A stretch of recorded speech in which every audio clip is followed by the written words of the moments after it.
Nagsisimula ang ating kwento sa lugar ng digmaan. Nakikita natin ang isang labanang kinuha na ang buhay ng lahat ng mandirigma. Nakikita natin ang kamay ng isang taong nakahiga sa sahig, halos walang buhay habang hawak ang isang sira-sirang pulang gintong bato. Naglalakip ang apoy at abo sa isang batang mandirigma na nakasuot ng itim na kasuotan, may dilaw na bandana, at pula na sapin sa leeg. Ang kanyang mukha ay nababalutan ng dugo, ang noo ay basang-basa nito habang ang kanyang bibig ay umaagos din ng dugo.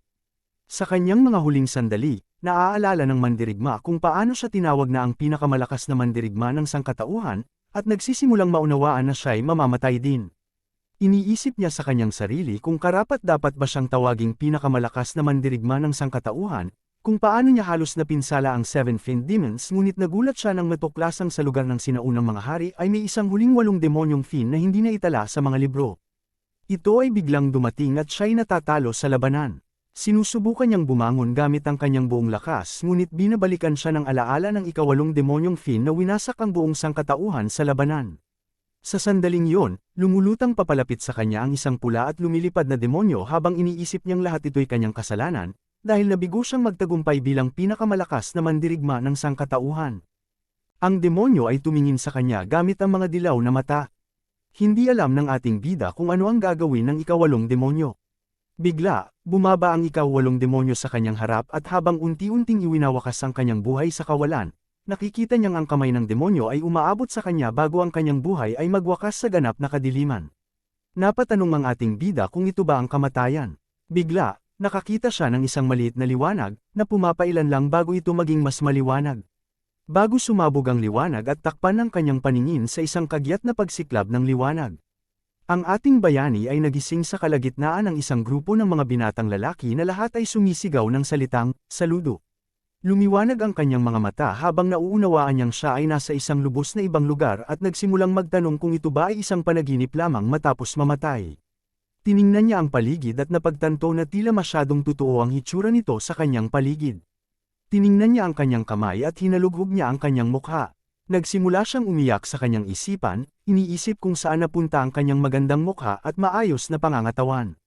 Napatanong ang bida kung sino siya at saan siya naroroon, mga tanong na makikita sa kanyang mukha at ang sagot sa mga ito ay simple, ito ang lungsod ng Helios, isang malaking pamayanan ng lungsod na napalibutan ng mga pader.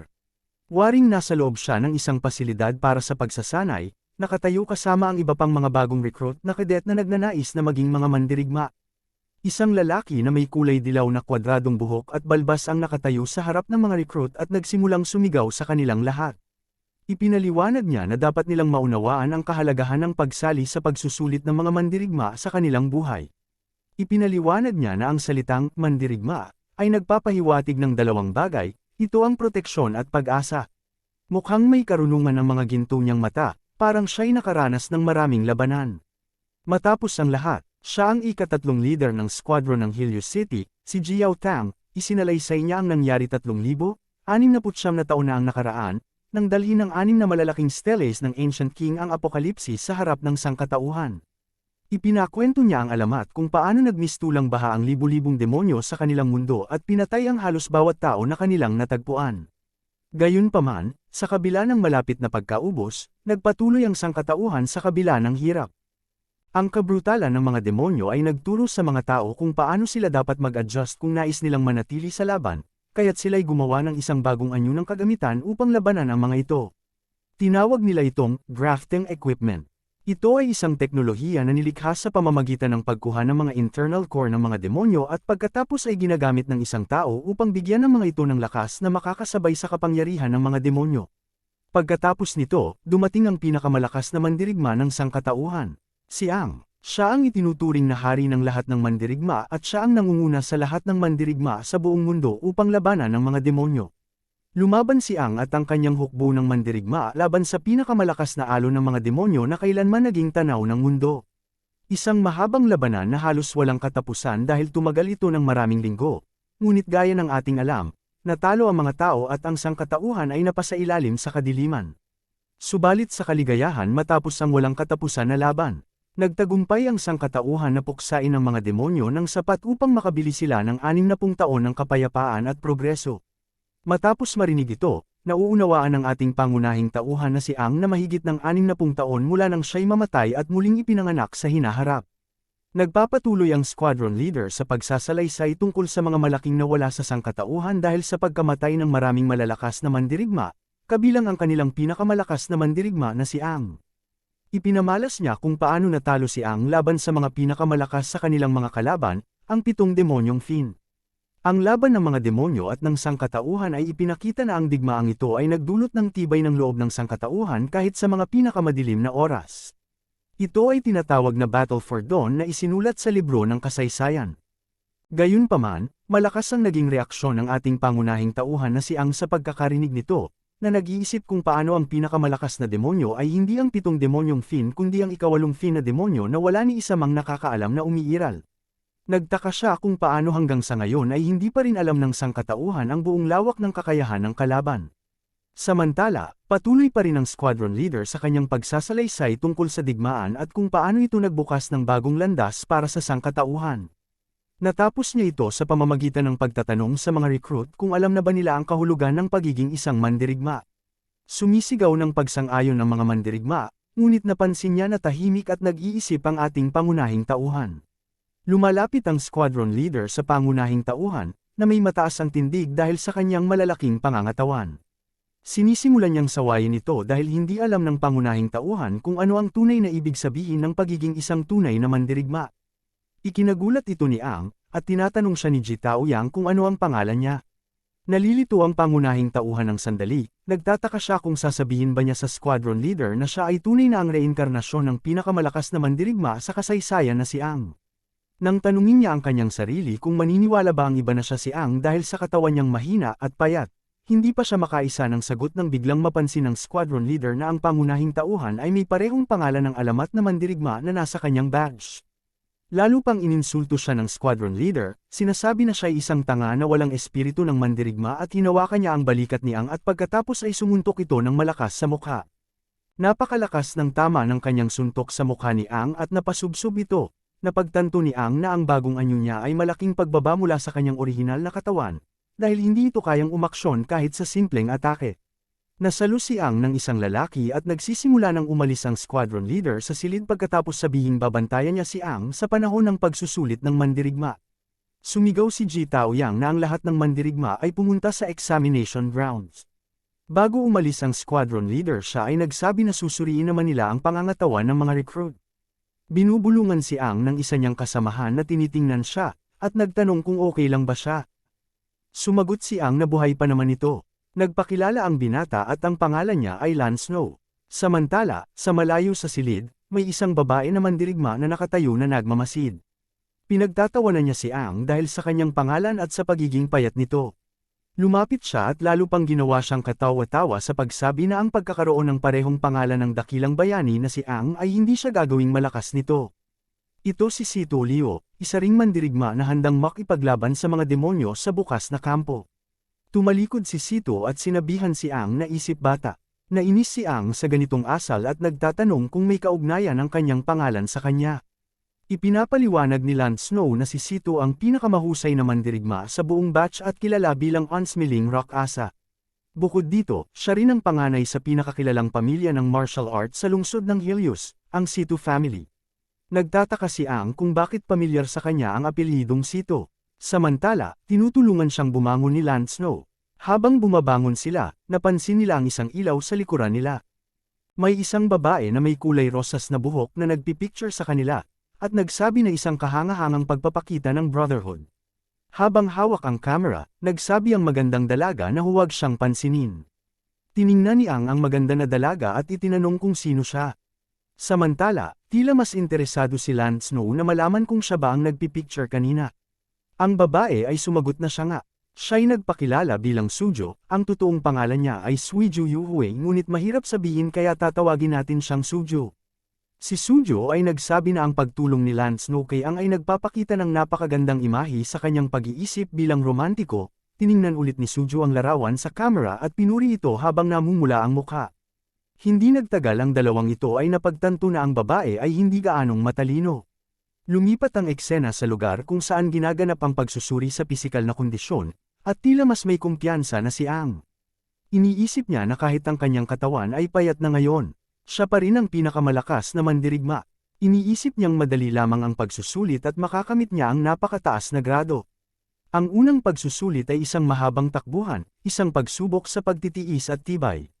Nagumpisa ang takbuhan at si Ang ay nagmamadali, tiwala sa kanyang kakayahan na tumakbo ng sobrang bilis. Iniisip niyang maaaring magtala siya ng record. Gayunpaman lumipas ang ilang minuto, ang tanging record na kanyang winasak ay ang pinakamabagal na makarating sa finish line. Napahiga si Ang sa sahig dahil sa pagod at ang ibang recruit ay nagsimulang pagtawanan siya. Napaisip si Ang na ang kasalukuyang katawan niya ay hindi maganda. Ang ikalawang yugto ng pagsusuri ay nagpapakita ng lakas ng braso. Halos lumabas ang mata ni Ang sa sobrang sakit ng kanyang kamay pagkatapos suntukin ang bakal na makina. Dahil dito siya ang pinakahuli sa rankings. Sa ikatlong yugto ang pagsusulit ay ang pataasan tumalon, si Ang ay muntik nang hindi makalundag ng 1 metro, kaya tinawag siyang tanga ni Sito. Napahawak si Ang sa kanyang ulo at halos maging zombie ang mukha dahil sa kahihiyan.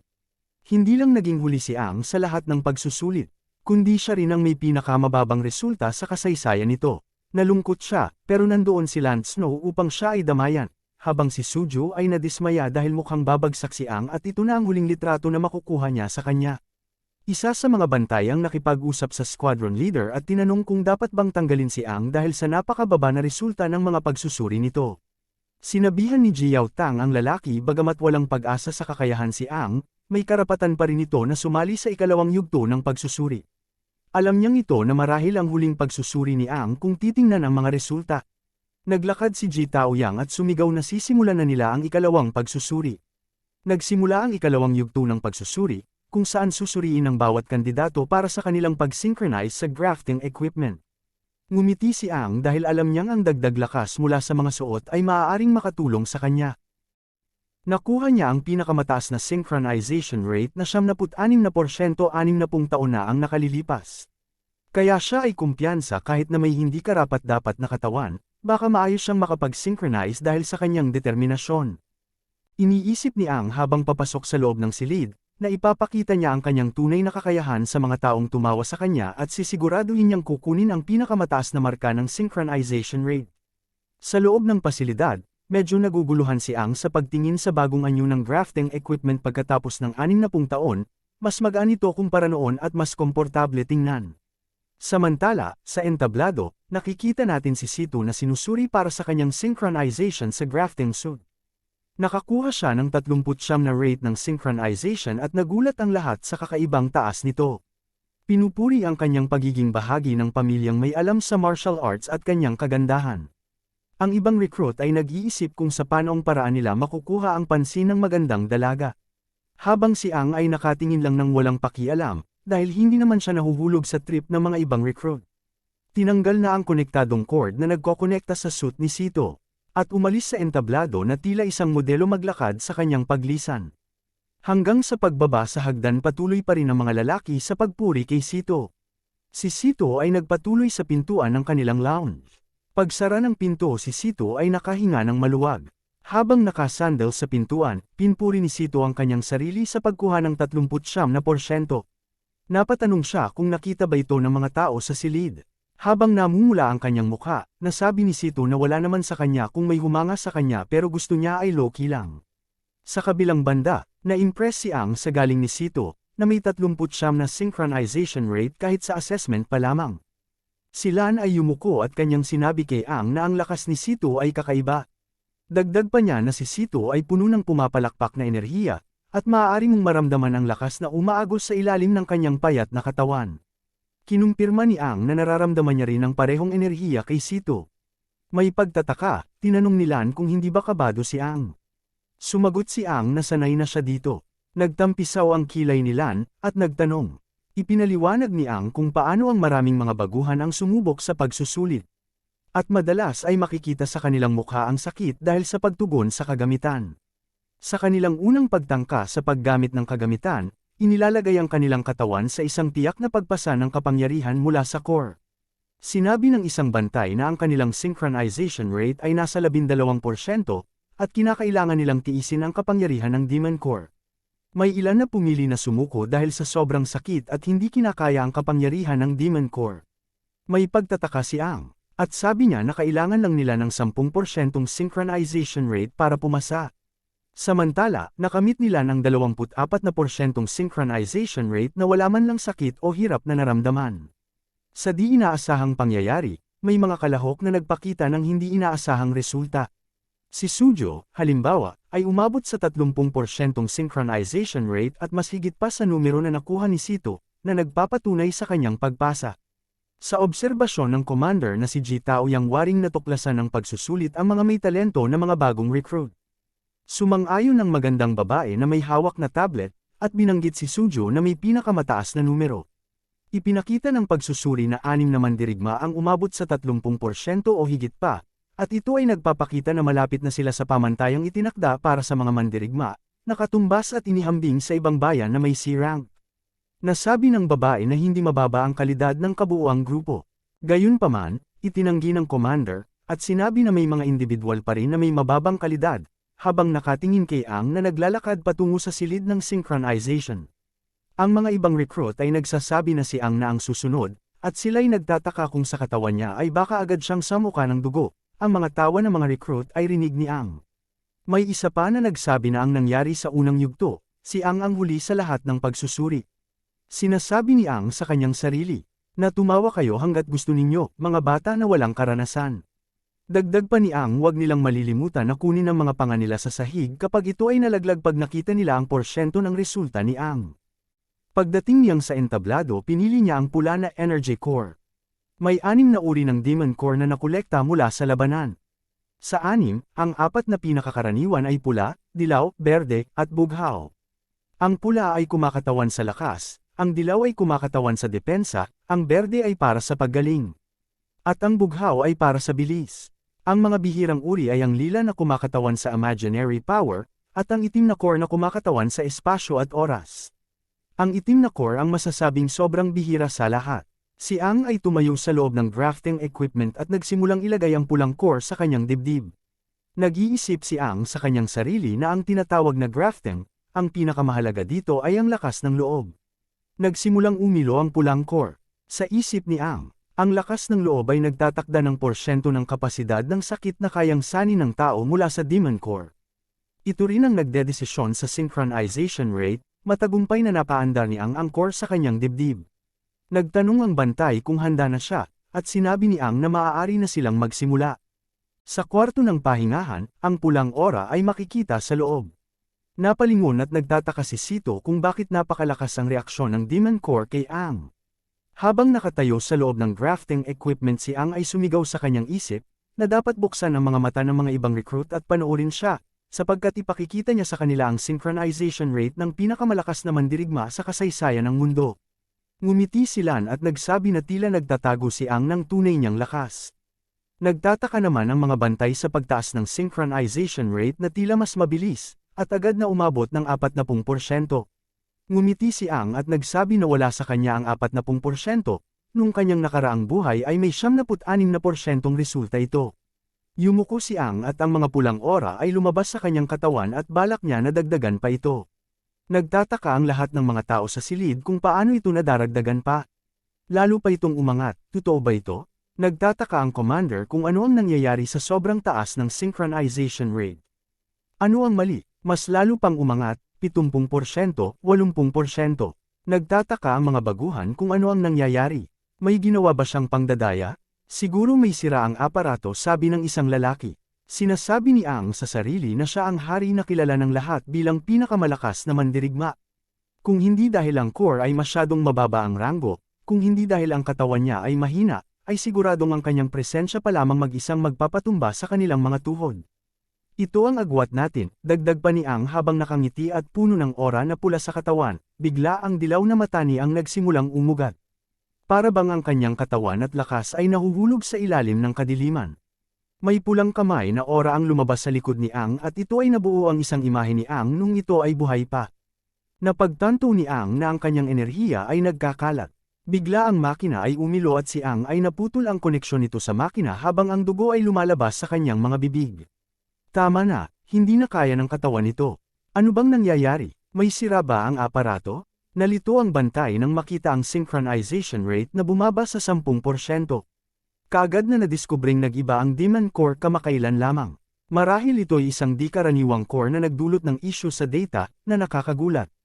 Sabi ng assistant, si Commander G. Taoyang ay naguguluhan na may issue ang aparato at sinasabi na ang synchronization ay 10% lang sa huli, sapat lang para pumasa, at sinasabi ng assistant na oo.